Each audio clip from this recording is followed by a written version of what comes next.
It may be 2017, but it's still the case that Canadian women earn less than men, between 74 to 88 cents on the dollar compared to men, according to Statistics Canada.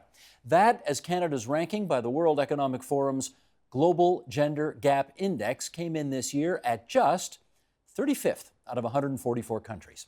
Sarah Kaplan is a professor of strategic management and director of the new Institute for Gender and the Economy at the U of T's Rotman School of Management, and she joins us now with more on the persistence of this problem. Sarah, good to have you back here at TVO. It's such a pleasure to be here. I do want to start with this institute because it's barely, the ink's barely dry on its creation. Yes. So what is it? Well, the Institute for Gender and the Economy is fundamentally based on research. The idea is that the statistics that you just cited don't make a very positive story about the amount of progress that we have made for women in the economy. And there are many other statistics that suggest that even though we've been trying, whether it's women on boards or women in leadership in corporations, women entrepreneurs getting funding, we have not made the progress that everyone had imagined we would. And it occurred to me as I was looking at this scene and doing my own research that we were having the same conversation over and over and over again. And I realized that if we were going to change the conversation, we had to do it on the basis of rigorous research. So the goal of the Institute for Gender and the Economy is to support, convene, fund rigorous research, not just on what the problems are, because I think we now have a pretty good sense of the problems, but the underlying mechanisms and, more importantly, what we can do about it, the things that we can make change. So funding research, funding translation of that research to make sure that, there's no normal person should read our academic journals. They're there for peer review and for the rigorous part of the research. Funding the translation for people, practitioners, whether it's in organizations or policymakers, to actually make change. So that's what the Institute is about. And as you said, we're brand new. We just got started in the fall, and we're just beginning to make an impact on these issues. I would have thought that there was a great deal of research and effort being undertaken already on this subject. So are you really going to be very different from everything that's already going on here in this area? Well, that's a good point. There are tremendous researchers all around the world doing amazing research. And one of the things we're doing at the Institute is actually trying to bring those resources to bear on these questions. So doing a lot of translation work. We just started our research brief series where we take the big wonky academic research papers and translate them into two-page summaries for practitioners, because there is tremendous research going on. On the other hand, there haven't been that many centralizing places, certainly in the world of business schools, that have said, we're going to actually be the space that can convene these conversations. We're going to be the space that's going to fund even more research. So the goal of this is not to replace anything else that's going on, because there's so many things going on. As we know from International Women's Day, we're bombarded with all of the activities that are going on. But we have not had a presence in the world of business schools in terms of thinking about how we can use that research to really change business practice. Okay, this next follow-up question is not meant to sound as smart-alecky as I fear it may. Okay. So I'm going to try it anyway. Your organization is called the Institute for Gender and the Economy. It is not called the Institute for Women and the Economy. Yes. And, some men are going to infer from that, maledom is a gender as well. So is this a study of their impact on the economy, or the economy and the impact on them as well? I think it's not a smart aleck question at all. In fact, I think it's a tremendous question. One of the things I actually fought for in the naming of the Institute was to not say women in the economy or women in business, because I think a lot of the issues have to do with the interactions of the genders, or, for example, our definitions of masculinity, which, if we think that one of the issues for women is that they are the ones who are predominantly expected to be the caregivers at home, both of the household or of children, the fact that masculinity has a definition that means that it's harder for men to take paternity leave, it's harder for men to be the one to pick the kid up at school if the kid is sick. Because of our definitions of masculinity, that's part of the problem. So, in fact, I have a fantasy to convene a research conference around the issues around masculinity, because I think that we absolutely have to look at the interactions, and we have to think about the constraints that our gender norms place on men as well as on women. So I'm glad you raised that. And I'm glad you didn't laugh at me when I asked it, so that's good. I want to know why we're still having this conversation in 2017. It would have seemed to me that so much progress ought to have been made by now. Everybody recognizes this is an issue. Everybody understands what the underlying problems are. Why are we still talking about this? It's a really good question, and people have asked me that, why I found this institute where in 2017, don't we already know these problems? And I think the point is that after the effect of the women's liberation movement in the 70s, 60s, and 70s, we did make a tremendous amount of progress in terms of things like making sure newspapers had job ads that were not jobs for women and jobs for men, which used to be the case. So there have been many, many inroads, but not as many inroads as there should have been. And there's a sense that we have plateaued. There's been a sort of stalemate. And I think it's because we are trying to impose gender diversity on an existing system as opposed to thinking about how we can change the system itself. So it's not enough to simply tell boards of directors you need more women if they don't have new ways of searching for other candidates, if they don't change their definitions of what counts as a qualified candidate and things like that. So my goal is to think about how do we change that conversation, because I think pretty much everyone who has been working on these issues is really sick of the same conversation that we've been having. And so the question is, what's the new conversation? And in my view, as an academic researcher, we need to inform that new conversation with the rigorous research that tells us what are the things we actually should be doing. Well, let's share some numbers here which may suggest that this problem might solve itself down the road. I wonder, I'm not saying, I'm asking. Here's the 2014, essentially the Ontario class of graduates. And you can see the percentage here of female graduates. For undergrads, it's 60%. For master's students, it's the majority. Doctoral students, 45 is not the majority, but it's still pretty close to a 50-50 world. Young women seem to be outperforming young men academically in so many different areas. And I wonder whether or not time is just, by virtue of the fact that, the post-secondary system is pumping out all of these female grads, won't time solve this eventually anyway? Well, so I'm going to date myself here because it's 30 years since my first job out of undergraduate university. And in 1986, people said, time will solve the problem. And they said, look at all you fantastic graduates, and you're just going to go through the system and you're going to rise up, and then the problem's going to solve itself. And it hasn't. Well, 30 years later, it hasn't. And part of the problem is, yes, women are graduating at these tremendous rates. By the way, there are real differences when you start to talk about some of the science and technology areas. So it's overall, women are more, but not in some of the important domains that lead to higher earning potential. But what happens when they get into the world of work is something different. And what we haven't changed, we've increased the pipeline, but we haven't changed the world of work. And there's no fundamental change in the fact that in this day and age, for families that want to have children, it is still the woman who has to bear the child.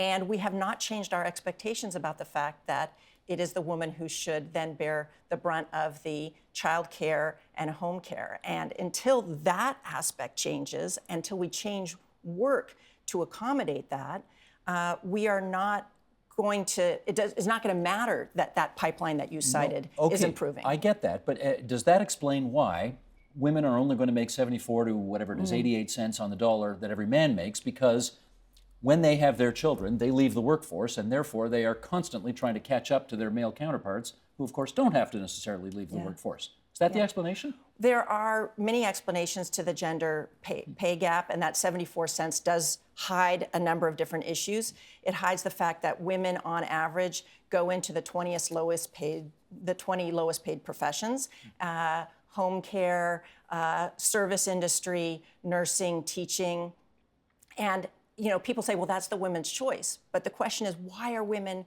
choosing those jobs? In part, they're choosing them because of the other expectations, either career, the business expectations about what jobs women should do, or women's expectations that they will eventually have to bear the brunt of the home care. So some of this is about the jobs that women do, or stepping out and then having to step back in and having lost that amount of time.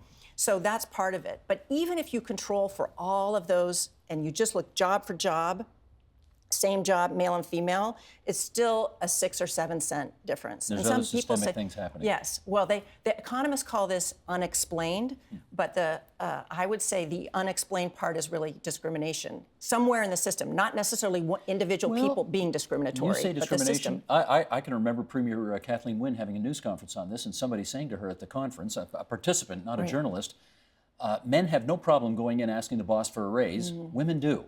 Now, Right. it's, we're taught not to stereotype, but that's a stereotype, I'm told, based in fact. Is that true? It's sort of true. There is this myth that women are more risk averse or don't ask or lack in self-confidence. The research actually shows that there's no difference in risk taking between men and women. On average, there's a bell curve, and some men are more risk taking and some women are, and the reverse. Even when it comes to asking for a raise? But what happens is we don't consider context. The situation is that when a woman asks for a raise, or, for example, in the MBA classroom where I teach, raises her hand to answer a question, there are many more downsides for her than there are for the man. Because a woman might be perceived by men and women, because we all have these biases, as being too pushy and therefore unpleasant. Whereas when the the man man, asks, he doesn't. And so then people say, well, women don't ask. But we haven't looked at the context that is driving the fact that when the woman asks, the downside for her is that much greater. So in fact, when she asks, she's actually more risk-seeking and more confident than the average man, because she has to face those downside risks that the man does not have to face. So I think we have to turn that on its head before we make it into a fix the women kind of problem. I'm really all about moving beyond the fix the women solution and to the fix the system solutions. Let me follow up on that chart we put up earlier, because we pointed out the undergrads 60%, master's students 55%. How about in Masters of Business Administration programs? Are women the majority of the grads in MBA programs, do you know? No, absolutely not. For a long time, women have been stuck at about, in the master's level, at about 30%. A lot of business schools have now made real initiatives to move forward. So some of the top tier schools have moved up to about 40% or a little bit more. At the Rotman School, we have a goal to hit 40% in the next couple of years.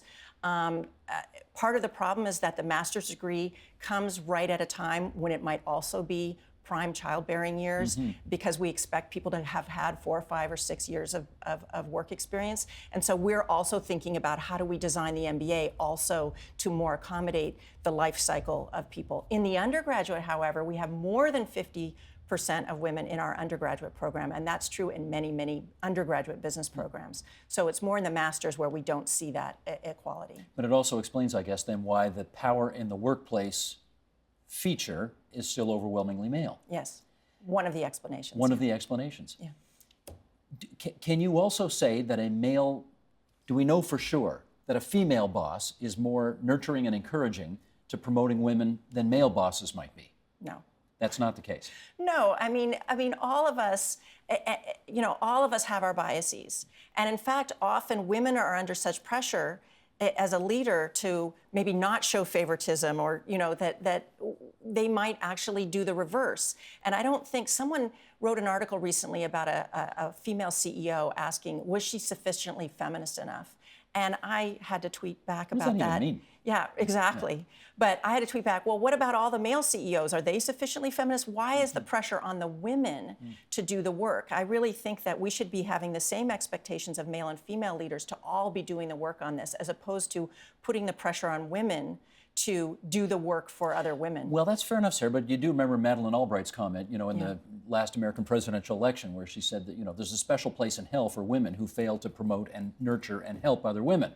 So she seems to be suggesting, this is the first female Secretary of State in American history, she seems to be suggesting there is an added, I don't know, burden, but responsibility on women to help solve this, more than there is on men. Yes, well, You're not buying. I am a huge fan of Madeleine Albright. But I think she's a tremendous leader, but I'm going to put a but on that, which is I do not think we should put an additional, women are already fighting so many other battles to become leaders. To then put that additional burden on them seems to be unfair. I think all leaders should be fighting that battle, and that of course women should, and if women are putting other women down, that's not great, but if men are putting women down, that's not great either. And why we should have a different expectation for female leaders than male leaders, I don't understand. Okay, let's, in our last few minutes here, let me try this. A lot of the reforms that we got in the workplace over the last half century or more came as a result of unions demanding it and, pushing businesses, pushing governments to make the changes. And that's why, female teachers today make a pretty good living and have pretty good job security. There are very few, relatively speaking, unionized workplaces today as there were 30 and 40 and 50 years ago, particularly in the private sector. Is that part of the explanation? Yes, absolutely. I think that corporations move when the external stakeholders force them to move and change their practices. Unions are an important external stakeholder. We saw that just in the recent LCBO arbitration settlement that actually led to pay increases for female employees who are part-time. So unions are incredibly important. Government policy can be incredibly important. Consumer protest can be incredibly important. Social media right now, consumers boycotting certain companies because of their policies. So corporations will move as external stakeholders push them. Unions are an incredibly important external stakeholder. If they're weakened, that weakens pressure on corporations. So, all right, just follow up on that. Give us one idea, in conclusion, that you think would make the workplace better, fairer for women. Yeah. Well, okay. I believe there are no silver bullets. So in fact, I think we need 250 ideas and not one idea.